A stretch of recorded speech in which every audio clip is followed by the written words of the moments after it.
Bonjour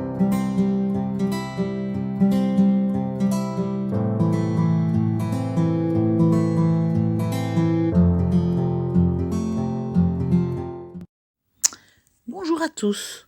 Nous arrivons au sermon 3 de notre semaine de prière.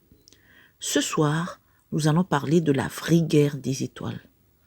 Pour cela, je vous invite à lire chez vous Apocalypse chapitre 12, versets 7 à 8. Il y a longtemps, dans une galaxie très lointaine, cela vous semble familier? Ainsi commence Star Wars, l'une des séries de films les plus réussies de l'histoire. Son créateur est George Lucas, qui dans les années 70 a produit le premier d'une série de 9 films qui ont attiré l'attention de millions de personnes. L'intrigue de Star Wars peut se résumer ainsi. Dans une galaxie lointaine, une longue et sanglante confrontation a lieu entre les Jedi, qui prônent l'ordre et la justice dans la République galactique. Luke Skywalker était le plus célèbre de tous, et les Sith, une secte d'êtres qui utilisent le côté obscur de la force pour tenter de s'emparer de la domination galactique, dirigée par Dark Vador, un jeune chevalier brillant qui a changé de carrière en tant que gardien de la justice et de la vérité pour établir son cruel empire galactique. De son quartier général sur l'étoile de la mort, Dark Vador prévoit de détruire tout ce qui est bon dans l'univers, mais les forces bénignes parviennent à détruire leurs plans. Puis la paix revient une fois de plus dans l'univers, alors que le bien triomphe du mal. Des millions de personnes ont été fascinées par cette histoire. Bien que le scénario du film soit spectaculaire, nous savons tous qu'une telle guerre des étoiles n'existe que dans l'imagination vive de George Lucas. Chers jeunes, et si je vous disais qu'il existe une vraie guerre des étoiles, me croirez-vous ? Des milliers d'années avant que George Lucas ne crée Star Wars, John, le disciple bien-aimé et écrivain de l'Apocalypse, avait déjà écrit sur une véritable guerre des étoiles. Dans cette guerre, le sort de chaque personne est en jeu.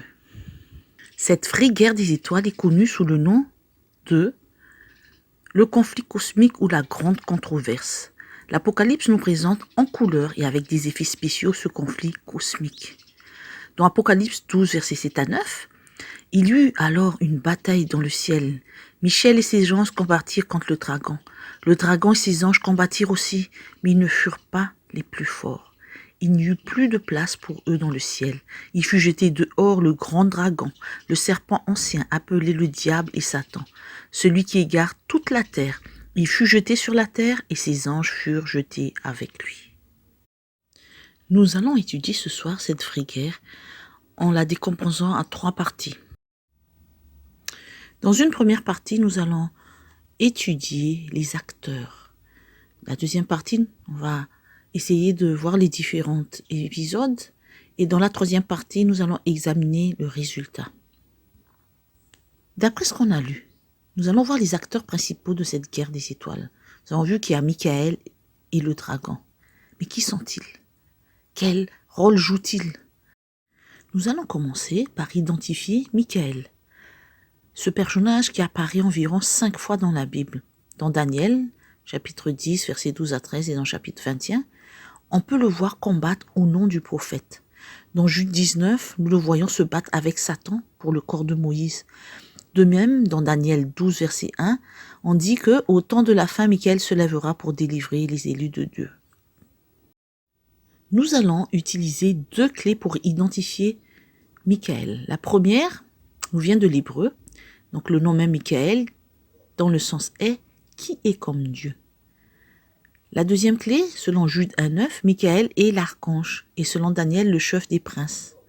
Avec ces 2 clés, nous pouvons arriver à la conclusion que Michael est Jésus-Christ. Jésus est égal à Dieu.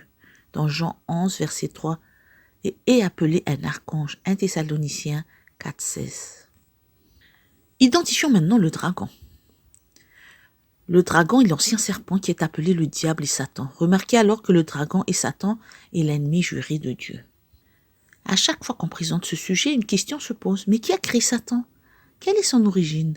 Dans Isaïe 14, versets 12 à 14, Ézéchiel 28, versets 11 à 19, il est révélé que Dieu a créé un être parfait nommé Lucifer, un nom signifiant le porteur de lumière.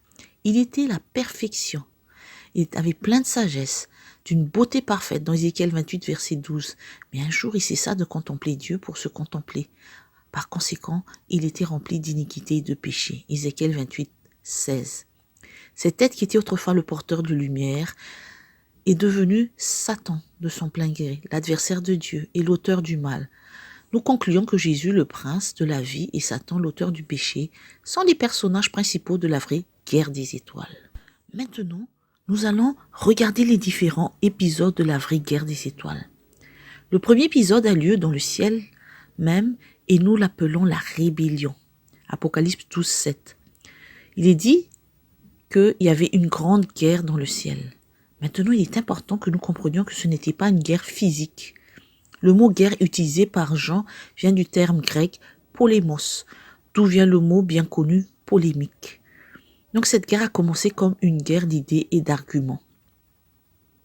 Satan, qui est le père de mensonges, a cherché à tous les moyens à ternir le caractère de Dieu.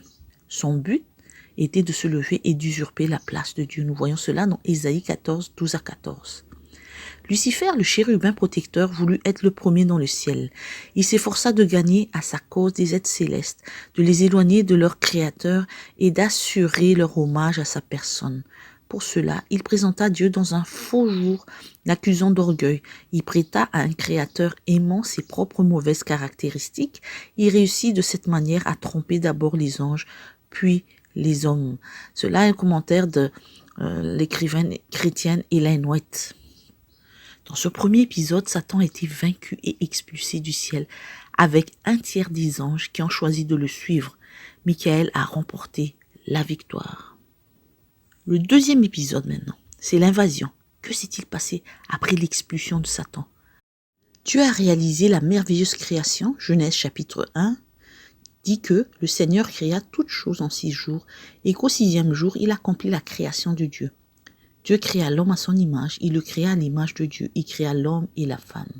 Genèse, chapitre 1, verset 27.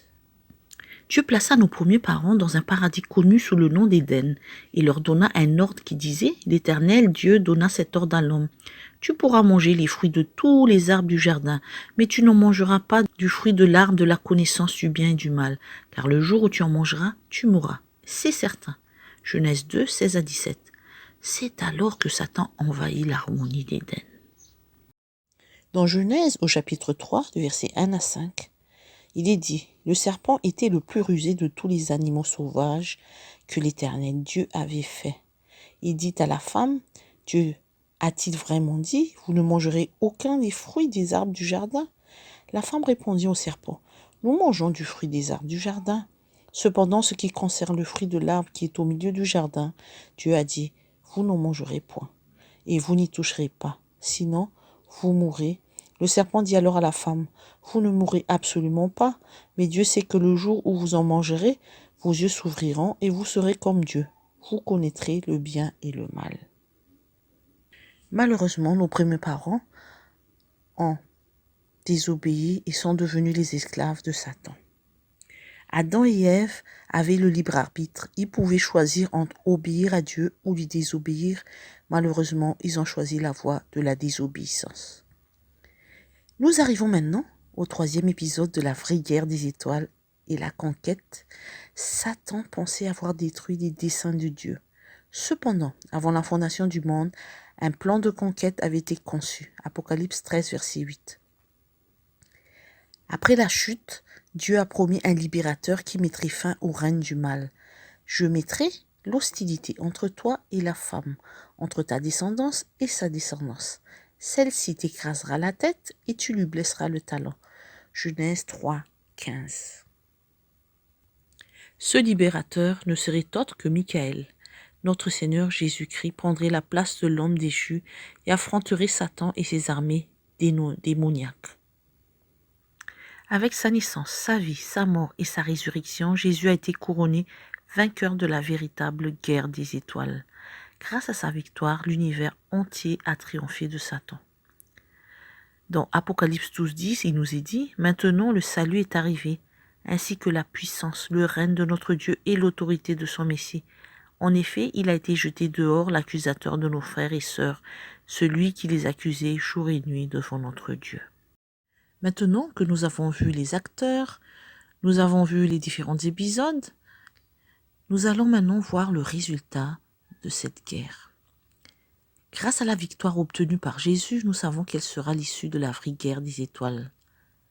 Il ne fait aucun doute que l'empire du mal sera détruit pour toujours.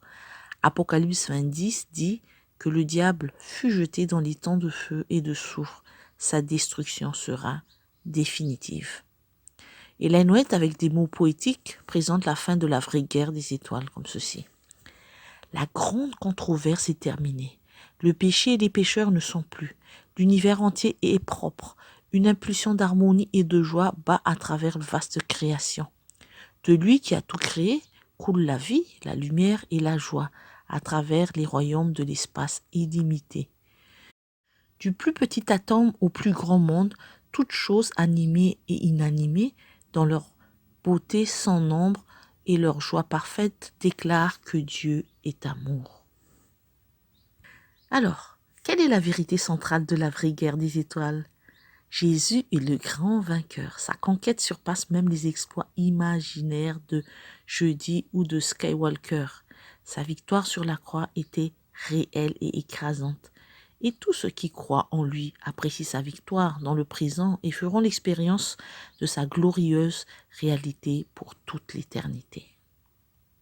Pour finir, je vais raconter l'histoire de Jennifer.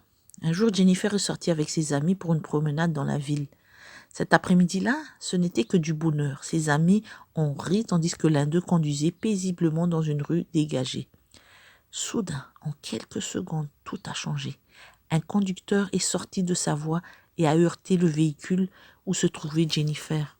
L'impact a été tel que tout le monde est mort, sauf elle. Elle a été immédiatement emmenée aux urgences. Les médecins lui ont donné peu de temps à vivre, alors ses parents ont appelé le pasteur et ensemble ils ont imploré un miracle. Seul un miracle pouvait la sauver de la mort et c'est ce qui s'est passé. Jennifer a pu sortir des soins intensifs. Son rétablissement physique et émotionnel a pris du temps. Mais des années plus tard, témoignant, elle a dit « Jésus m'a donné la victoire. Chère jeune fille, Jésus-Christ peut vous donner la victoire dans cette vraie guerre des étoiles. Vous aussi, vous pouvez dire « Nous sommes plus que vainqueurs grâce à celui qui nous a aimés. » Romains 8, verset 37. Je vais vous laisser avec 5 questions de réflexion et d'étude. Première question. Qui sont les acteurs principaux de la vraie guerre des étoiles? Deuxième question. Qui est Michael et que fait-il pour les élus de Dieu? Troisième question. Sur quoi tournait la guerre dans le ciel? Quatrième question. Quelle promesse Dieu a-t-il faite à nos premiers parents? Et enfin la dernière question. Quel sera le résultat de la vraie guerre des étoiles? Merci de votre écoute et je vous donne rendez-vous à demain. Au revoir.